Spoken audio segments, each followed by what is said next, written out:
And there we have it. Arsenal 3, Burnley 1.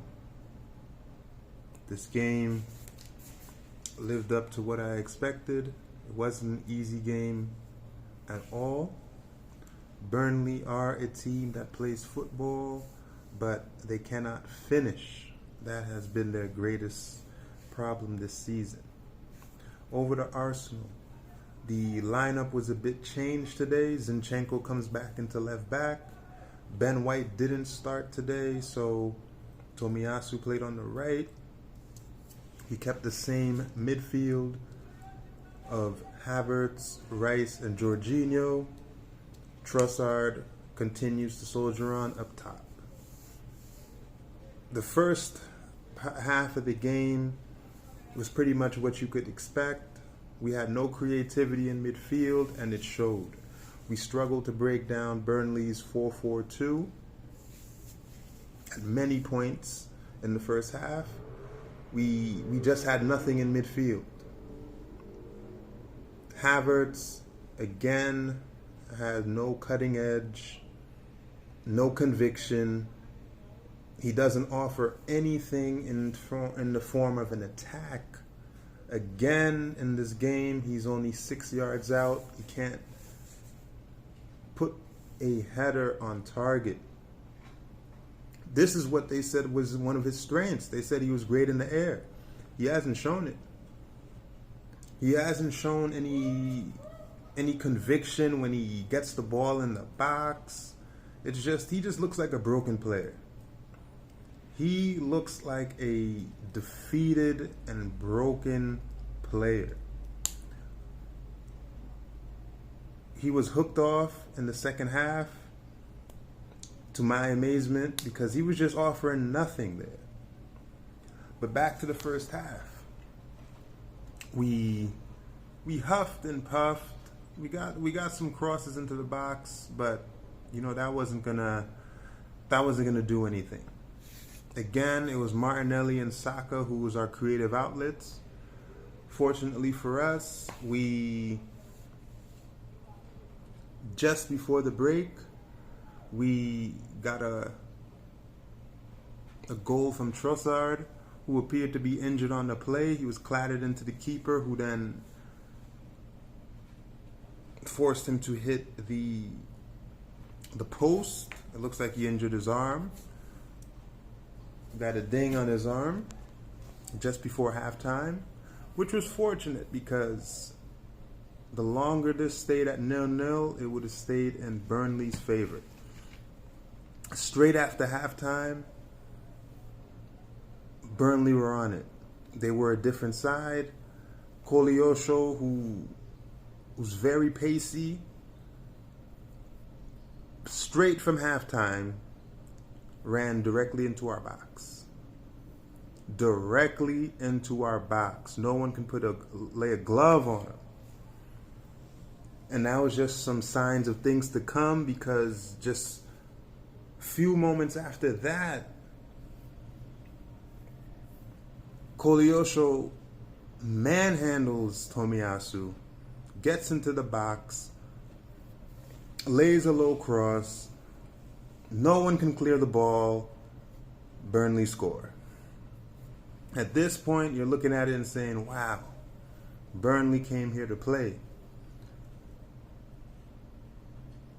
But they couldn't hold on, because just moments after that, we get a corner.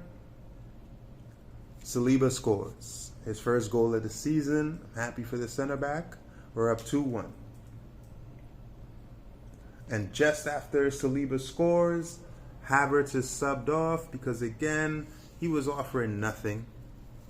And deservedly so, he was taken off for Vieira. So we can have a little bit more control in the midfield, and our attacks could be a little bit more better rounded off.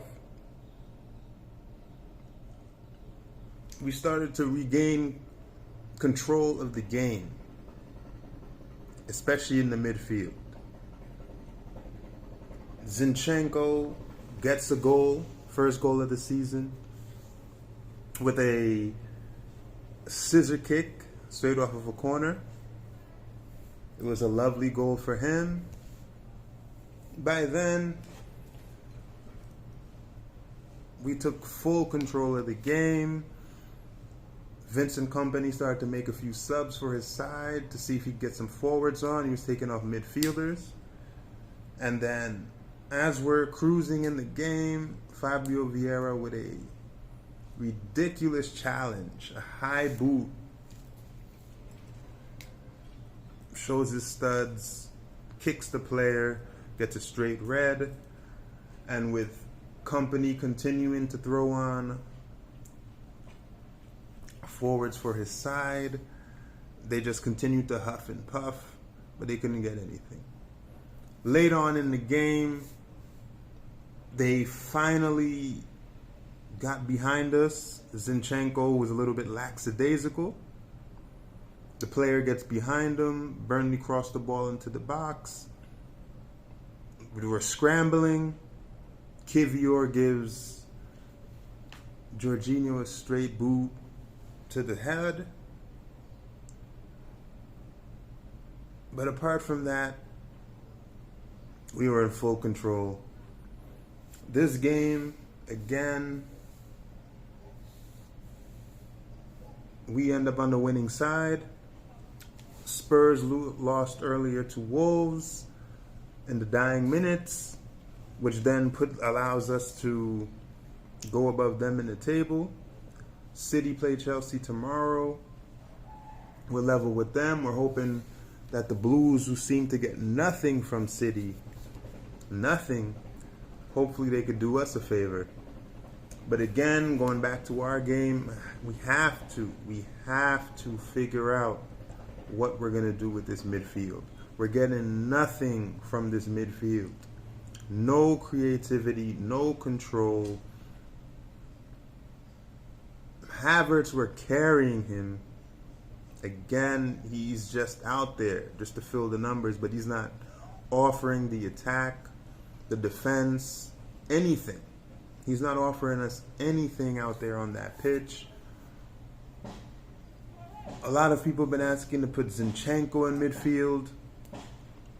Unfortunately, hopefully Ben White can come back into this team. We can move Tommy out to the left, and Zinchenko can come in for Havertz, because you know now Vieira is going to be out for 3 games. ESR is supposed to be back after the international break, but we have to figure something out with this midfield. This midfield is giving us nothing. We can't get anything positive out of this midfield. Yeah, Declan Rice does a whole lot of running, but in terms of creation, shots from outside, control, possession, we're not getting anything from these guys. And it's up to the manager to figure this out. We just have to accept we spent damn near 100 million on 2 flops. We just have to accept it, and we have to move on from these players, because these players, we can't afford to carry players, especially when we're talking about we want to do some good things. We want to win silverware. We can't carry players. You made a transfer mistake, understand it, and move forward. Many teams make transfer mistakes, but don't dig in. Don't dig your heels in and just continue to soldier on. We're not getting anything from Havertz. We're not getting anything positive from Vieira. We're not seeing any improvement. So now is the time to just cut our losses, and we have to go in a different direction. But apart from that, we got our 3 points today. We have our international break. We come back, we'll play Brentford. But until then, I'll see you guys on the next one.